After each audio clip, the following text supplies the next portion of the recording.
Another area that I'm watching very closely is the consumer or just basically retail stocks.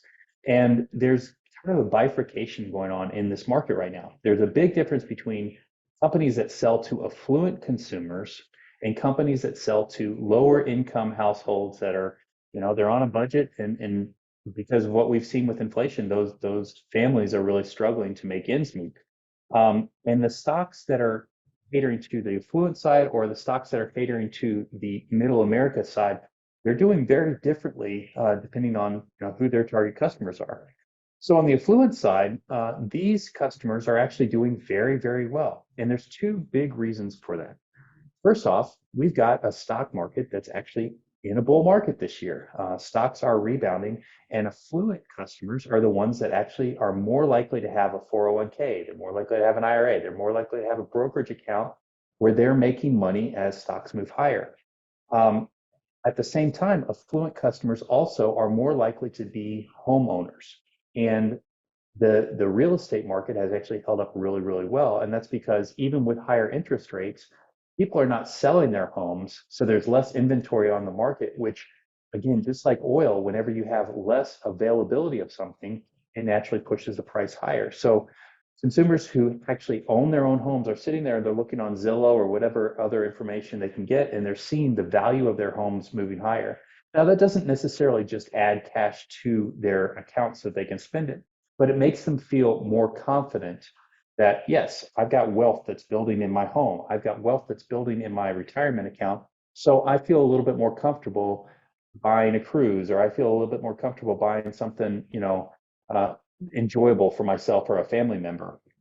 So stocks that cater to these affluent consumers are doing very well. So that's the affluent side of the consumer market.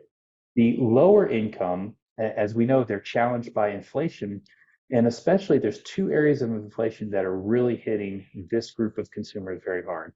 That is housing, because it costs more for a mortgage payment if you own a home, and rent prices are still very, very high. We've seen a little bit of easing in rent inflation, but it's still pretty high. If you want to rent an apartment or rent a house, you're going to be paying out the nose for it. And then gasoline expenses. That's just when you're an affluent consumer, gasoline is a very small percentage of your overall budget. But for most families, gasoline is an important part of what they spend money on. And when you have a 10% month over month increase in gasoline, it means that you don't have as much money left over to spend on other things. So that is a big issue for these customers. I'll also note that we've seen statistics showing that credit card delinquencies are rising. So we're already seeing this stress coming into just normal families' ability to pay for their day-to-day expenses. And this cohort has already spent down a large part of their excess savings that happened during the pandemic. So during the pandemic, we had a lot of payments that went out to these families and savings rates increased, but now all of that extra money has been spent.